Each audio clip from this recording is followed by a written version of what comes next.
Hello बच्चों, ये आपकी चैप्टर 6 एप्लीकेशन ऑफ डेरिवेटिव का एग्जाम्पल नंबर 4 एनसीईआरटी। तो इसमें देखिए क्या दिया गया है। The length x of a rectangle is decreasing at the rate of 3 centimetre per minute and the width y is increasing at the rate of 2 centimetre per minute when x is equal to 10 centimetre and y is equal to 6 centimetre. Then find the rates of the change of perimeter and area of rectangle. Question में क्या पूछ रहा है, ये कह रहा है कि एक रेक्टेंगल की लेंथ दी गई है एक्स, जो डिक्रीज़ कर रही है इस रेट से 3 सेंटीमीटर पर मिनट से डिक्रीज़ कर रही है, और विड्थ उसकी चौड़ाई वाई जो इंक्रीज़ कर रही है 2 सेंटीमीटर पर मिनट की स्पीड से। ठीक है, तो इसने कहा कि रेट बताना है, रेट ऑफ चेंज बताना है किसका, पेरीमीटर का। What is the rate of change of perimeter and rate of change of rectangle when x is equal to 10 centimetre and y is equal to 6 centimetre. जब उसकी लंबाई 10 centimetre हो, चौड़ाई 6 centimetre हो, तब उसका रेट ऑफ चेंज ऑफ बताना है, rate of change of perimeter और rate of change of rectangle. तो सबसे पहले बात करते हैं rate of change of perimeter की। ठीक है, तो हमें पता है पेरीमीटर क्या होता है, इसको हम पी से डिनोट करते हैं, पी से। तो क्या होगा पेरीमीटर किसका, रेक्टेंगल का, तो 2 इंटू एल प्लस बी। ठीक है, तो यहाँ पे रखेंगे लेंथ क्या है एक्स और विड्थ क्या है वाई, तो 2 इंटू एक्स प्लस वाई हो गया पेरीमीटर। अब हमें निकालना है rate of change of perimeter. तो rate of change of perimeter कैसे निकालेंगे, तो ये पेरीमीटर इसको लिखेंगे D P by D T with respect to time, क्योंकि जब भी रेट की बात करते हैं, रेट मतलब टाइम के रेस्पेक्ट में होता है हमेशा, जब किसी चीज़ की रेट निकालनी होती है तो इसको टाइम के रेस्पेक्ट में डिफरेंशिएट कर देंगे, किसको, पेरीमीटर को। तो हो जाएगा d P by D t equal to, अभी पेरीमीटर हमारा क्या था 2 इंटू एक्स प्लस वाई था, अब इसको टी के रेस्पेक्ट में डिफरेंशिएट करेंगे तो क्या हो जाएगा, देखिए आ जाएगा 2 तो कॉन्स्टेंट रहेगा, बाहर रहेगा d x by D t plus d Y by D t, ये हो जाएगा। अब देखिए यहाँ पे 2x d x by D t क्या है, d x by D t rate of change of length with respect to time. ठीक है, विद रिस्पेक्ट टू टाइम बोलने की भी जरूरत नहीं है, ऐसे बोल सकते हैं rate of change of length. ठीक है, तो rate of change of length हमें क्वेश्चन में गिवन दी गई है 3 सेंटीमीटर पर मिनट। ठीक है, तो उसको लिखेंगे 2 into 3 centimetre per minute plus d Y by D t, यानी इसका मतलब है rate of change of y, rate of change of width of the rectangle कितनी दी गई है क्वेश्चन में, 2 सेंटीमीटर पर मिनट, तो यहाँ पे 2 रख देंगे। तो कितना हो जाएगा ये 2 × 5 that is 10 centimetre per minute. ठीक है, तो 10 सेंटीमीटर पर मिनट आपका क्या हो जाएगा, d P by D t, जो पूछा गया है हमसे पहले पार्ट में, rate of change of perimeter with respect to time. ठीक है, अब बात करते हैं एरिया ऑफ रेक्टेंगल। अच्छा, एरिया ऑफ रेक्टेंगल आपको पता है क्या होता है, एरिया क्या होता है रेक्टेंगल का, इसको लेटर से इसको डिनोट करते हैं कैपिटल ए से।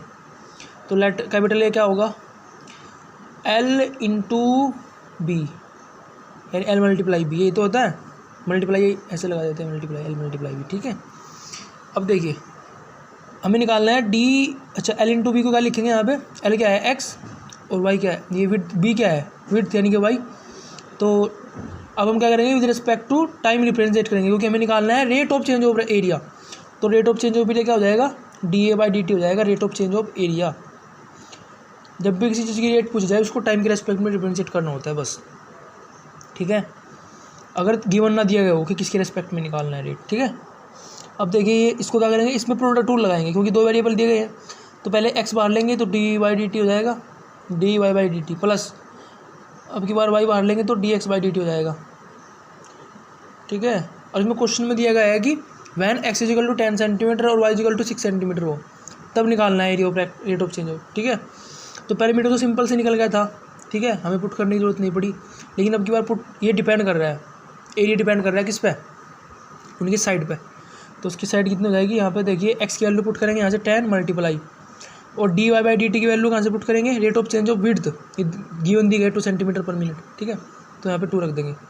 अच्छा, एक क्वेश्चन, एक और इंपॉर्टेंट बात देखिए ध्यान से, अगर ये दिया गया है length of rectangle is decreasing, अगर यहाँ पे देखो इंक्रीजिंग नहीं है, यहाँ पे डिक्रीजिंग है, तो जो ये रेट होगा ये माइनस साइन के साथ लिखा जाएगा, माइनस साइन के साथ। बहुत इंपॉर्टेंट चीज़ है, ध्यान से देखो।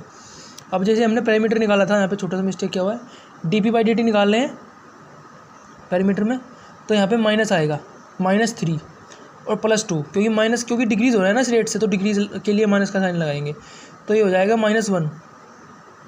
ठीक है, सॉरी ये मिस्टेक हो गया था। तो ये हो जाएगा 2 × -1 हो जाएगा यहाँ पे, -3 + 2 -1। ये कितना आ जाएगा आपका -2, तो -2 cm/min आ जाएगा। ठीक है, ये आएगा -2 cm/min।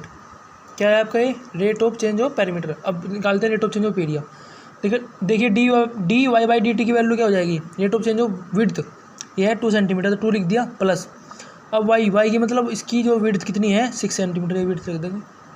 वे किसी इंस्टेंट पे पूछ रहा है ना, तो इंस्टेंट की ये वैल्यू रखेंगे यहाँ पे, जब वैल्यू आएगी ना। अब dx/dt की वैल्यू निकली है, यानी कि rate of change of x with respect to time.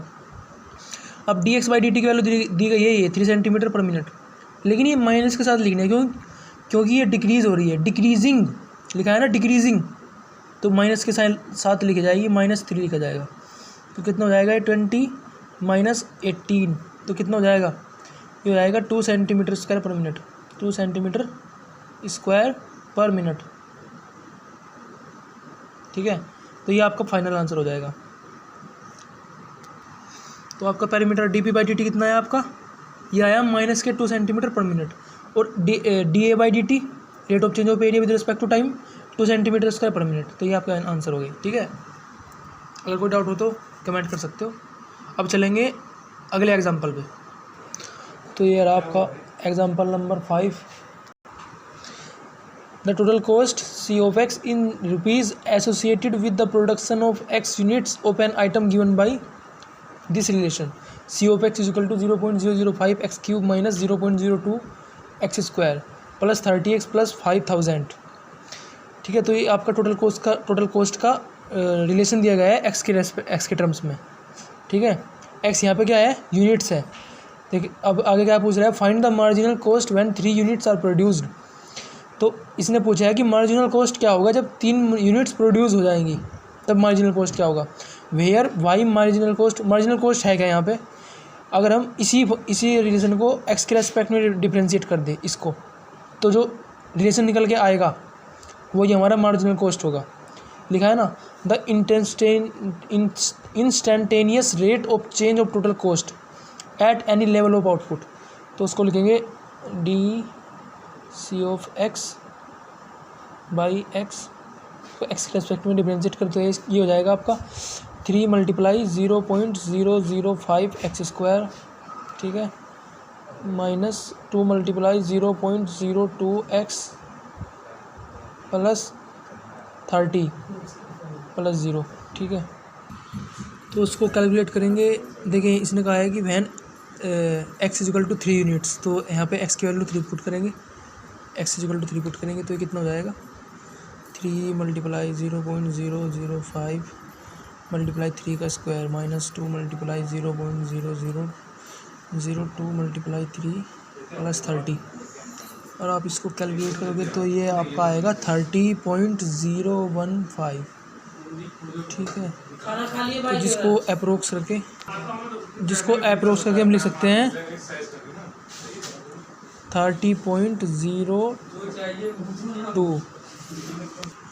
तो ये आपका मार्जिनल कॉस्ट हो गया, हिसाब किताब करते हो, मार्जिनल कॉस्ट हो गया भाई ये। If you have any doubt you can comment below in the comment box. हाँ भाई, this is your example number 6। This is same as your example number 5। The total revenue in rupees received from the sale of x units of a product is given by R of x is equal to 3x² plus 36x plus 5. Find the marginal revenue when x is equal to 5, where by marginal revenue we mean the rate of change of total revenue with respect to the number of items sold at an instant। तो आपको यही दिया गया है, ये आपका revenue दिया गया है total R of x in terms of x के फंक्शन दिया गया है ये। तो x क्या है यहाँ पे, नंबर ऑफ प्रोडक्ट्स है। ठीक है, तो आपसे पूछा है मार्जिनल रेवेन्यू होता है dr/dx, यानी total rate of change of total revenue with respect to number of items sold at an instant, यानी rate of change of total revenue with respect to x।